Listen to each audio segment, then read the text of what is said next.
12 mai, Esdras, chapitre 4, chapitre 5, chapitre 6. Les ennemis de Juda et de Benjamin apprirent que les fils de la captivité bâtissaient un temple à l'Éternel, le Dieu d'Israël.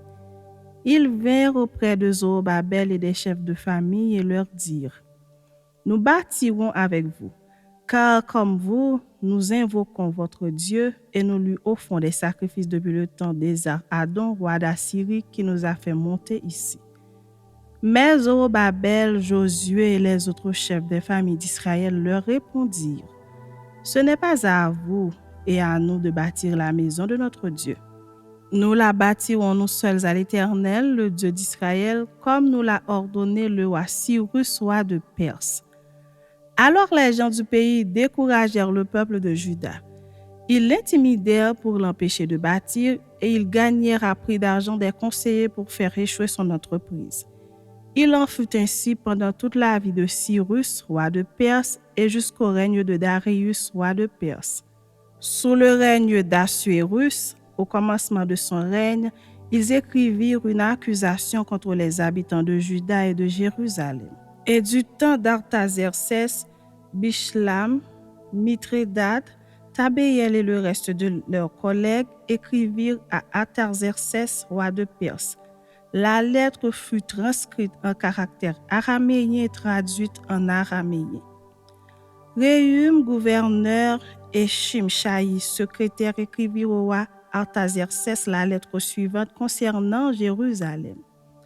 Réhum, gouverneur, Shimshaï, secrétaire et le reste de leurs collègues, ceux de Din, d'Arpharsatak, de Tarpel, d'Apharas, d'Érec, de Babylone, de Suse, de Déa, d'Élam, et les autres peuples que le grand et illustre Osnappar a transportés et établis dans la ville de Samarie et autres lieux de ce côté du fleuve, etc. C'est ici la copie de la lettre qu'ils envoyèrent au roi Artaxerxès. Tes serviteurs, les gens de ce côté du fleuve, que le roi sache que les Juifs partis de chez toi et arrivés parmi nous à Jérusalem rebâtissent la ville rebelle et méchante, en relèvent les murs et en restaurent les fondements. Que le roi sache donc que, si cette ville est rebâtie et si ses murs sont relevés, ils ne paieront ni tribut, ni impôts, ni droit de passage, et que le trésor royal en souffrira. Or, comme nous mangeons le sel du palais et qu'il ne nous paraît pas convenable de voir mépriser le roi, nous envoyons au roi ces informations. Qu'on fasse des recherches dans le livre des mémoires de tes pères. Et tu trouveras et verras dans le livre des mémoires que cette ville est une ville rebelle, funeste au roi et aux provinces, et qu'on s'y est livré à la révolte dès les temps anciens. C'est pourquoi cette ville a été détruite. Nous faisons savoir au roi que si cette ville est rebâtie et si ses murs sont relevés, par cela même tu n'auras plus de possession de ce côté du fleuve. Réponse envoyée par le roi à Réhum, gouverneur, à Shimshaï, secrétaire et au reste de leurs collègues demeurant à Samarie et autres lieux de leur côté du fleuve. Salut! La lettre que nous vous avez envoyée a été lue exactement devant moi. J'ai donné ordre de faire des recherches et l'on a trouvé que dès les temps anciens, cette ville s'est soulevée contre les rois et qu'on s'y est livré à la sédition et à la révolte. Il y eut à Jérusalem des rois puissants, maîtres de tout le pays de l'autre côté du fleuve et auxquels on payait tribut, impôts et droits de passage. En conséquence, ordonnez de faire cesser les travaux de ces gens afin que cette ville ne se rebâtisse point avant une autorisation de ma part. Gardez-vous de mettre en cela de la négligence, de peur que le mal n'augmente au préjudice des rois. Aussitôt que la copie de la lettre du roi Artaxerxès eut été lue devant Réhum, Shimshaï le secrétaire et leurs collègues, ils allèrent en hâte à Jérusalem vers les Juifs et firent cesser leurs travaux par violence et par force. Alors s'arrêta l'ouvrage de la maison de Dieu à Jérusalem, et il fut interrompu jusqu'à la seconde année du règne de Darius, roi de Perse.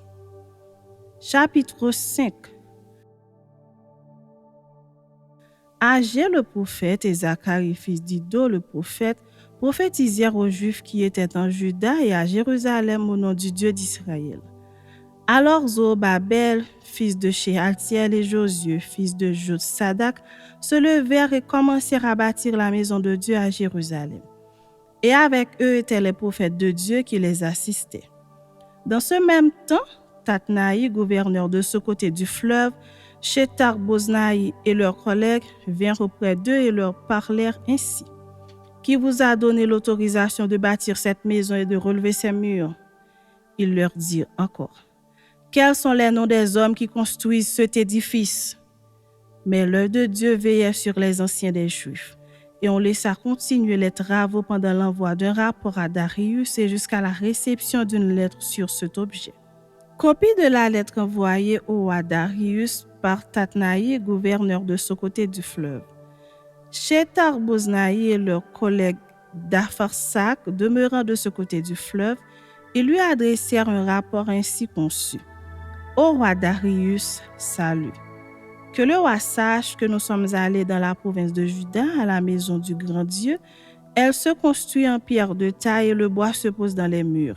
Le travail marche rapidement et réussit entre leurs mains. Nous avons interrogé les anciens et nous leur avons ainsi parlé. Qui vous a donné l'autorisation de bâtir cette maison et de relever ses murs? Nous leur avons aussi demandé leurs noms pour te les faire connaître et nous avons mis par écrit les noms des hommes qui sont à leur tête. Voici la réponse qu'ils nous ont faite. Nous sommes les serviteurs du Dieu des cieux et de la terre et nous rebâtissons la maison qui avait été construite il y a bien des années. Un grand roi d'Israël l'avait bâtie et achevée. Mais après que nos pères eurent irrité le Dieu des cieux, il les livra entre les mains de Nebuchadnezzar, roi de Babylone, le Chaldéen, qui détruisit cette maison et emmena le peuple captif à Babylone. Toutefois, la première année de Cyrus, roi de Babylone, le roi Cyrus donna l'ordre de rebâtir cette maison de Dieu. Et même le roi Cyrus ôta du temple de Babylone les ustensiles d'or et d'argent de la maison de Dieu que Nebuchadnezzar avait enlevés du temple de Jérusalem et transportés dans le temple de Babylone. Il les fit remettre au nommé Shebatsar, qu'il établit gouverneur, et il lui dit: prends ces ustensiles, va les déposer dans le temple de Jérusalem et que la maison de Dieu soit rebâtie sur le lieu où elle était. Ce Shebatsar est donc venu et il a posé les fondements de la maison de Dieu à Jérusalem. Depuis lors, jusqu'à présent, elle se construit et elle n'est pas achevée. Maintenant, si le roi le trouve bon, que l'on fasse des recherches dans la maison des trésors du roi à Babylone pour voir s'il y a eu de la part du roi Cyrus un ordre donné pour la construction de cette maison de Dieu à Jérusalem. Puis que le roi nous transmette sa volonté sur cet objet. Chapitre 6. Alors le roi Darius donna ordre de faire des recherches dans la maison des archives où l'on déposait les trésors à Babylone. Et l'on trouva à Akhmeta, capitale de la province de Médie, un rouleau sur lequel était écrit le mémoire suivant. La première année du roi Cyrus, le roi Cyrus a donné cet ordre au sujet de la maison de Dieu à Jérusalem.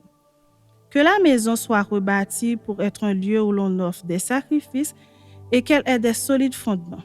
Elle aura 60 coudées de hauteur, 60 coudées de largeur, 3 rangées de pierres de taille et une rangée de bois neuf. Les frais seront payés par la maison du roi. De plus, les ustensiles d'or et d'argent de la maison de Dieu que Nebuchadnezzar avait enlevés du temple de Jérusalem et transportés à Babylone seront rendus, transportés au temple de Jérusalem à la place où ils étaient et déposés dans la maison de Dieu. Maintenant, Tatnaï, gouverneur de l'autre côté du fleuve, Shethar-Boznaï et vos collègues d'Apharsac qui demeuraient de l'autre côté du fleuve, tenez-vous loin de ce lieu. Laissez continuer les travaux de cette maison de Dieu, que le gouverneur des Juifs et les anciens des Juifs la rebâtissent sur l'emplacement qu'elle occupait. Voici l'ordre que je donne touchant ce que vous aurez à faire à l'égard de ces anciens des Juifs pour la construction de cette maison de Dieu. Les frais pris sur les biens du roi provenant des tribus de l'autre côté du fleuve seront exactement payés à ces hommes afin qu'il n'y ait pas d'interruption. Les choses nécessaires pour les holocaustes du Dieu des cieux, jeunes taureaux, béliers et agneaux, froment, sel, vin et huile, seront livrés sur leur demande aux sacrificateurs de Jérusalem jour par jour et sans manquer, afin qu'ils offrent des sacrifices de bonne odeur au Dieu des cieux et qu'ils prient pour la vie du roi et de ses fils. Et voici l'ordre que je donne touchant quiconque transgressera cette parole. On arrachera de sa maison une pièce de bois, on la dressera pour qu'il y soit attaché, et l'on fera de sa maison un tas d'immondices. Que le Dieu qui fait résider en ce lieu son nom renverse tout roi et tout peuple qui étendrait la main pour transgresser ma parole pour détruire cette maison de Dieu à Jérusalem. Moi, Darius, j'ai donné cet ordre, qu'il soit ponctuellement exécuté. Tatnaï, gouverneur de ce côté du fleuve, Shethar-Boznaï et leurs collègues se conformèrent ponctuellement à cet ordre que leur envoya le roi Darius. Et les anciens des Juifs bâtirent avec succès selon les prophéties d'Agé, le prophète, et de Zacharie, fils d'Iddo. Ils bâtirent et achevèrent d'après l'ordre du Dieu d'Israël et d'après l'ordre de Cyrus, de Darius et d'Artaxerxès, roi de Perse. La maison fut achevée le 3e jour du mois d'Adar, dans la 6e année du règne du roi Darius. Les enfants d'Israël, les sacrificateurs et les Lévites et le reste des fils de la captivité firent avec joie la dédicace de cette maison de Dieu. Ils offrirent pour la dédicace de cette maison de Dieu 100 taureaux, 200 béliers, 400 agneaux et comme victime expiatoire pour tout Israël 12 boucs d'après le nombre des tribus d'Israël. Ils établirent les sacrificateurs selon leur classe et les Lévites selon leur division pour le service de Dieu à Jérusalem, comme il est écrit dans le livre de Moïse. Les fils de la captivité célébrèrent la Pâque le 14e jour du 1er mois. Les sacrificateurs et les Lévites s'étaient purifiés de concert, tous étaient purs. Ils immolèrent la Pâque pour tous les fils de la captivité, pour leurs frères, les sacrificateurs, et pour eux-mêmes. Les enfants d'Israël revenus de la captivité mangèrent la Pâque avec tous ceux qui s'étaient éloignés de l'impureté des nations du pays et qui se joignirent à eux pour chercher l'Éternel, le Dieu d'Israël. Ils célébrèrent avec joie pendant 7 jours la fête des pains sans levain, car l'Éternel les avait réjouis en disposant le roi d'Assyrie à les soutenir dans l'œuvre de la maison de Dieu, du Dieu d'Israël.